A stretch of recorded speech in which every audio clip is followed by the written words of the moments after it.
Everyone knows that it's not Valentine's without 1-800-Flowers.com. So whatever you do, don't forget the flowers. Right now, when you order early from 1-800-Flowers, you can get a gorgeous bouquet of assorted roses starting at $24.99. It's the perfect way to say I love you without breaking the bank. Don't put this off. Quantities are limited, so lock in your roses starting at $24.99 today at 1-800-Flowers.com/ACAST. That's 1-800-Flowers.com/ACAST. It took a lifetime to find the person you want to marry. Finding the perfect engagement ring is a lot easier.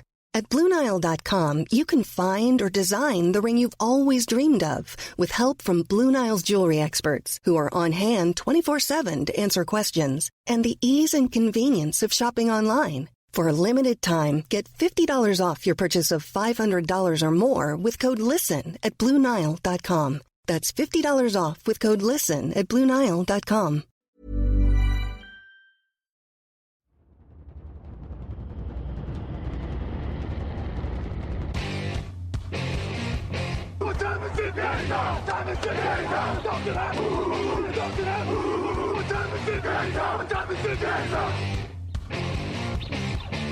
Got gun, Hulk left slot, Dixie left, Key left, Mercedes, wide chip, Ricky, Fever left, 75, Katie, Omaha, quick going.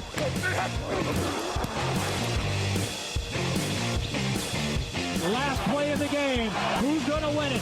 Luck rolling out to the right, dumps it up to Donnie Avery, go ahead, goal line, touchdown, touchdown, touchdown, touchdown!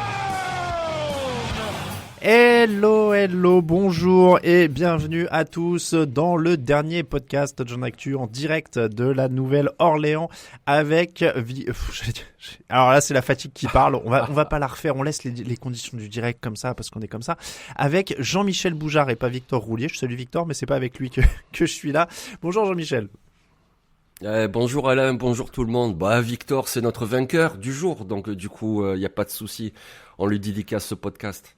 C'est vrai, c'est peut-être pour ça que j'y pense. Et puis je rentre dans les coulisses, mais j'ai mangé avec lui dimanche soir avant le match. On a fait une petite bouffe où il y avait quelques membres de l'équipe avant qu'on se sépare pour aller vers nos lieux de destination. Et j'arrive plus à parler. On va faire comme on peut le podcast aujourd'hui vers nos destinations respectives parce qu'on est dans des conditions un peu particulières. On sort du Super Bowl. On a dormi très peu. Moi, je suis dans une chambre d'hôtel. Jean-Michel est dans une chambre d'hôtel aussi. Je crains les travaux au-dessus de moi qui vont faire plein de bruit. Donc on va faire comme on peut, mais parce qu'on est là pour raconter quand même une très belle journée. Jean-Michel, t'étais au Super Bowl hier. C'est pas mal. Il paraît que c'est un petit événement qui se passe aux États-Unis. T'as trouvé ça comment? Allez, juste en un mot déjà, si tu dois retenir une action, un moment. C'est quoi le moment qui t'a le plus marqué? L'entrée au stade. Franchement, c'était magique cette entrée au stade. Voilà, tu te dis, c'est le Super Bowl.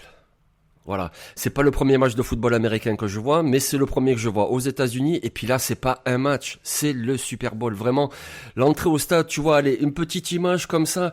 J'aurais dû la filmer, je l'ai raté, mais bon, je l'ai dans ma tête. Excusez-moi, un grand élévateur comme ça qui me monte, et puis d'un coup, je vois l'intérieur du stade apparaître et je me dis, ouais, voilà, ça y est, là, j'y suis, c'est le Super Bowl. Bon, l'arrivée dans le stade, donc qui est arrivé vers quelle heure pour toi? Je suis arrivé très tôt. Moi, j'ai pris le premier bus qui est parti à 12h30. On n'a pas mis très longtemps. Je veux dire, j'étais dans le stade à 1h, à 13h, j'étais au stade. Donc, arrivé au stade à 13h, après avoir mis quand même une belle cravate, il faut le dire aux gens qui n'ont pas vu forcément les réseaux sociaux, tu étais apprêté. Mais alors, on a vu la photo de toi et on s'est dit, en vrai, il y a pas mal de journalistes américains qui s'habillent comme ça, par défaut, quand ils vont au Super Bowl. Oui, je pensais, mais c'est ce qu'on voit à la télé. Après, en tribune de presse, franchement, j'en ai aperçu 5 ou 6 rangs plus bas qui avait aussi une chemise, une cravate, mais sinon, non, ils sont plus décontractés. Mais moi, c'est le Super Bowl, je voulais vraiment marquer le coup, me sentir un petit peu comme ça, élégant, et non, obligé, la cravate, la petite chemise blanche, la cravate bleue, et Alors, t'arrives vers 13h, après le petit voyage en bus, alors évidemment, je suppose toutes les fouilles, refouilles. Combien? Ouais, j'ai eu peur du toucher rectal à un moment donné, parce que, c'était vraiment... Alors non, il n'y en a eu qu'une, mais alors elle était vraiment approfondie, quoi. La dame, elle a fait son travail, je la critique pas, mais elle a mis un dawa dans toutes mes affaires. Elle a sorti tous les cordons, tous les ci, tous les là. Alors je prends les photos essentiellement avec mon appareil, avec mon téléphone, mais j'ai aussi un petit appareil photo. Elle m'a même dit de l'allumer pour voir si c'était bien un appareil photo. Donc je l'ai allumé. Elle a commencé à s'en servir, à tourner un peu. Après elle m'a dit c'est bon, vous pouvez l'éteindre. Après c'était vraiment elle a fait au des détail selfies. du détail. Presque, pour voir si aussi c'était un dans vrai la- appareil téléphone. C'est ça. Putain, Elle a j'ai ouvert passé ma des boîte de souvenirs, chewing-gum. mec. Ah ouais, ouais. non mais c'est... T'as eu les chiens, non, aussi, je suppose? Oui, il y avait des chiens un petit peu de partout. Ouais. Voilà, il y avait les chiens qui reniflent les sacs à dos et tout ça. Bon, il y a toujours un petit peu de... mais après, une fois que t'es rentré dans le stade, là, le bonheur commence. Alors déjà, est-ce que t'étais bien placé ou est-ce que t'étais placé? Parce qu'il a l'air immense, ce stade. Alors il est très grand, mais je trouvais... Alors je vais parler que de ma place et j'allais dire on voit bien de partout. Non, j'en sais rien, j'avais qu'une seule place. Mais moi d'où j'étais assez haut, etc. Mais j'avais vraiment une superbe vue. Et en regardant la configuration des tribunes qui sont quand même assez obliques, assez raides, un petit peu comme un stade anglais à la limite, moi je pense que n'importe où tu es placé dans ce stade, tu y vois bien. Donc du coup, non, j'avais une très très belle vue sur tout le terrain évidemment, et puis même sur le jeu, je le voyais très bien. Il y avait quelque chose qui semble un peu étonnant toujours quand on voit le Superdome, c'est que ça a l'air très sombre à l'intérieur, non? En fait, non. Non, ça doit être les images. Et puis, c'est vrai que peut-être les photos, la télé, ça rend pas tout à fait la lumière. Mais non, c'était pas sombre du tout. Bon. Arrivé à 13h pour un coup d'envoi qui était à 17h30, non? C'est ça, heure locale? Il y a une heure de décalage. Ouais, horaire, si j'ai pas de 17h30, c'est l'entrée des équipes, les hymnes, etc. Ouais, c'est ça, ouais. Donc oui, c'était un petit peu long, mais pas long dans le ressenti, parce que tu vois le stade se remplir, et puis petit à petit, tu vois des confrères arriver. J'avais un correspondant espagnol à New York à côté de moi. De l'autre côté, j'avais un Italien. Un petit peu plus loin, j'avais un autre Espagnol. Il m'a dit, viens, on va prendre des photos devant la pelouse et tout. Je suis descendu avec lui, j'ai pris des photos, il m'a pris des photos, on est remonté, etc. Enfin, donc du coup, le temps il passe relativement vite et puis tu vois le stade se remplir petit à petit et puis tu vois le chrono sur l'écran géant et ça commence à se rapprocher. Dans 2 heures le coup d'envoi, dans 1 heure le coup d'envoi, donc ça monte petit à petit et c'est excitant. Bon, et là, la magie opère petit à petit. Il y a eu pas mal de moments d'avant-match. Alors nous, à la télé, on avait Lady Gaga qui chantait, mais elle devait être dans Bourbon Street, si je comprends bien. Donc vous y avez pas. Vous l'avez sur l'écran géant peut-être à ce moment-là? C'est ça, oui, on l'a bien vu. Et puis, d'ailleurs, c'était pas mal, je trouve, comme prestation. Ouais. Oui, c'est vrai que c'était assez sympa là, ce petit moment de piano avec Tom Brady, avec plein de monde. Je sais pas si c'était enregistré ou si c'était en direct, mais en tout cas, c'était assez. Je suppose que c'était enregistré d'ailleurs, parce que s'il y avait Tom Brady, lui, il était censé être en cabine pour commenter, donc. A priori, ouais. A priori, voilà, il pouvait pas être à 2 endroits en même temps. Il a déjà le don de rajeunir du visage, il peut pas tout faire. Donc en tout cas, ouais, Tom Brady, Lady Gaga, etc. La montée en puissance, tu la sens avec les hymnes, avec la préparation. C'est quoi le moment où tu commences à dire, ok, là on y est, quoi? L'entrée des équipes. Quand t'as le speaker qui prend le micro, vous verrez ça dans le vlog d'ailleurs, le speaker prend le micro, il commence à annoncer les doubles champions, les Chiefs, et puis il y a la musique traditionnelle des Chiefs qui démarre comme ça et tu vois les joueurs rentrer, et puis de suite après il enchaîne, c'est l'entrée des Eagles. Là tu te dis, bon, ok, tout ce qu'il y avait avant c'était très bien, parce qu'il y avait beaucoup de musique, il y avait beaucoup d'effets lumineux aussi dans les tribunes, on avait chacun des petits bracelets qui clignotent et tout, c'était vraiment très très joli, visuel, mais on est quand même là pour un match de football, et là tu sens que ça y est, ça va démarrer.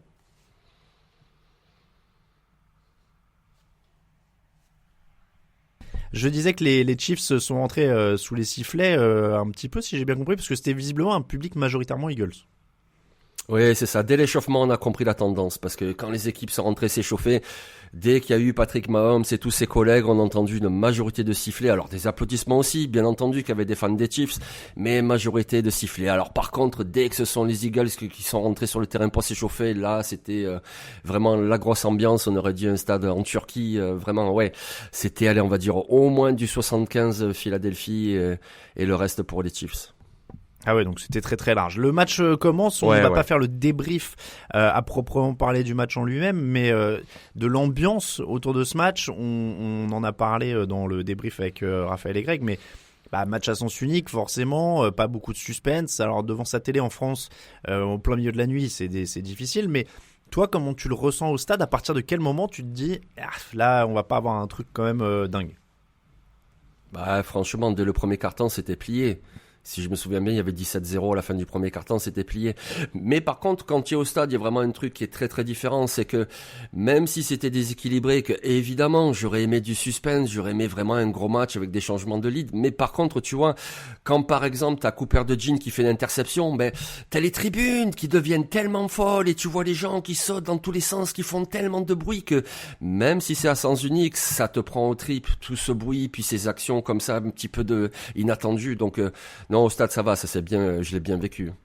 Alors, il y a que 7-0, je me permets, à la fin du premier quart, mais il y a 24-0 à la d'accord. pause, et c'est la deuxième interception, Voilà. peut-être juste avant la pause, que tu l'as mis dans ton résumé. Hein. C'est la fin, celle de Zach Bone. Oui, c'est ça qui tue le match, je pense. Oui, exactement. Et donc, ça, c'est un petit peu dommage, mais bon. Dans ces conditions-là, toi, comment tu vis la deuxième mi-temps, du coup? Ben, c'est vrai que bon, la deuxième mi-temps, je regarde surtout mon résumé, je me dis bon, ça sert plus à grand chose, et donc oui, tu regardes évidemment, tu es quand même au Super Bowl, il y a deux superbes équipes, tu regardes un petit peu le match, mais c'est vrai qu'il y a quelques petites actions où je décrochais, où bon, tu me perds un petit peu de cet intérêt-là, quoi. Sauf à la fin où ça revient, mais c'était tellement trop tard que bon, voilà. Fin du match, est-ce que t'es descendu sur les conférences de presse, du coup? Ah non, t'as pas pu, oui, c'est vrai qu'il y a eu un petit problème de badge. Bon, c'est ça. Ouais. Donc en tout cas, derrière, t'as pu prendre le temps un petit peu, envoyer ton résumé, etc. T'es rentré vers quelle heure? Oh, j'ai pas trop traîné, je devais être à l'hôtel, je sais pas, vers minuit, parce que après, évidemment, moi je suis rentré à pied. J'étais allé, à l'aller, je suis allé au stade avec le bus des médias, et au retour, je me suis dit, mais non, je vais rentrer à pied déjà, parce que c'était pas très loin, je veux dire, même pas un quart d'heure j'y étais. Sauf que j'ai pas mis un quart d'heure, il y avait tellement de monde, et ça faisait la fête de partout, que évidemment, j'ai traîné, évidemment, je me suis arrêté boire un verre, évidemment que, après, je regardais les gens, après, j'ai pris un petit peu des photos et des vidéos avec les gens, etc., etc. Donc, ouais, le retour, j'ai bien dû mettre 1h30, je pense, mais vraiment du 1h30, je profite, je suis tranquille, et voilà, je m'imprègne un petit peu de cette ambiance festive. Bon, c'est la fin de la grande aventure. T'es toujours à l'hôtel, tu redescends un peu sur terre. Tu repars quoi là, ce lundi ou? Ouais, tout à l'heure. Je repars tout à l'heure en début d'après-midi à mon horaire. Ouais. Bon, donc il va Et falloir c'est repartir. parti pour un périple. Wow. Ah oui, là t'es reparti pour les avions. Mais avant ça, je suis obligé de te demander à quoi tu vas penser dans les avions. Qu'est-ce que tu vas garder de ce voyage, de cette semaine entière là? Oh, tellement de choses. Déjà au niveau de la ville, de ce que j'ai pu y voir, et puis surtout les gens.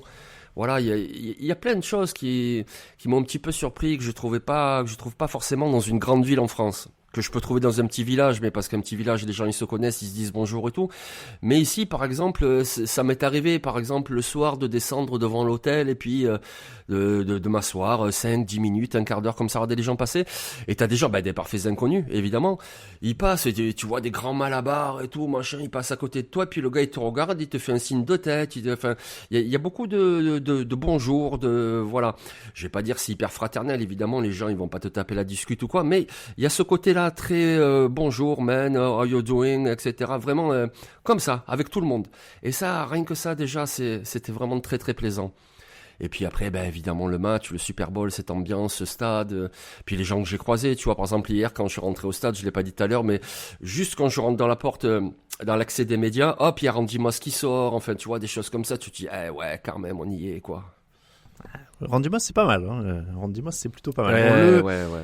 Le souvenir ultime, là, tu m'en as dit plein. C'est quoi le petit, comment dire, le petit doudou, quoi, que t'auras quand tu y repenses, une rencontre, un moment, une image, une saveur, un son, je ne sais pas.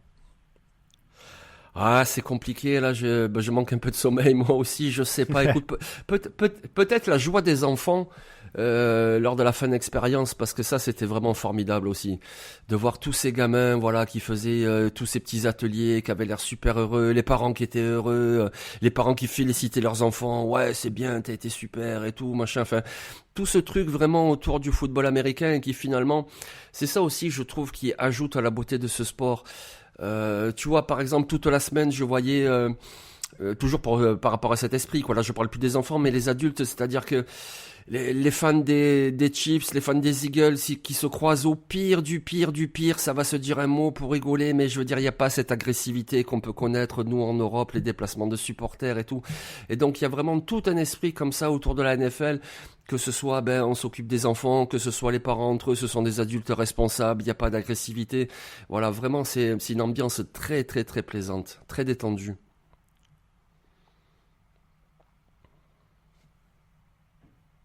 Excuse-moi, j'avais pas réactivé mon micro. Je suis obligé, en fait, je dis aux gens s'ils croient qu'il y a des micro-coupures, je coupe mon micro pour pas qu'on entende les travaux quand tu parles. Voilà, j'ai peur qu'ils soient en fond.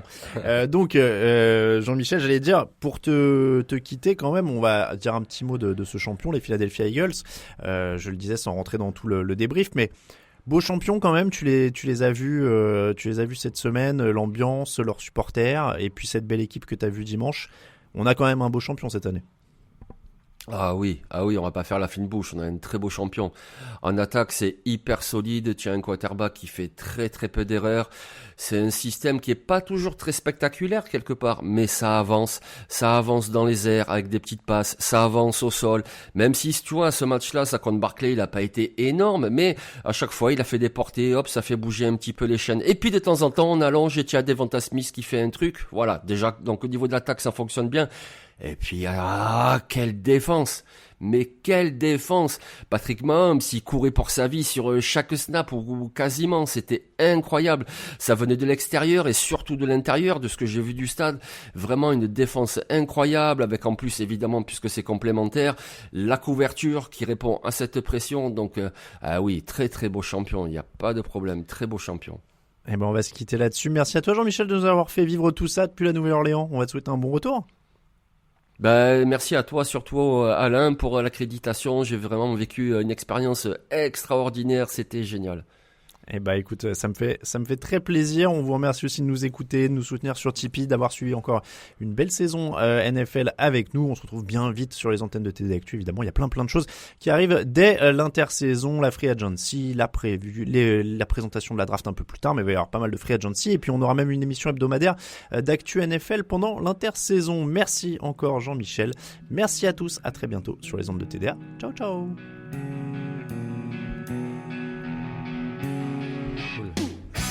Analyse, fromage et jeux de mots, tout sur le foutu est en TDAQ. Le mardi, le jeudi, tailgate au risotto, les meilleures recettes en TDAQ.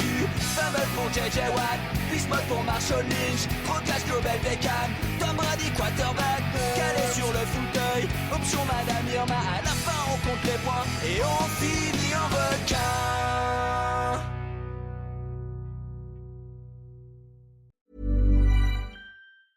If you're a facilities manager at a university, you know students rely on the cafeteria for breakfast, lunch, dinner, and the occasional late-night snack. So when a dishwasher breaks down and dirty plates pile up, the mess hall can turn messy in the blink of an eye.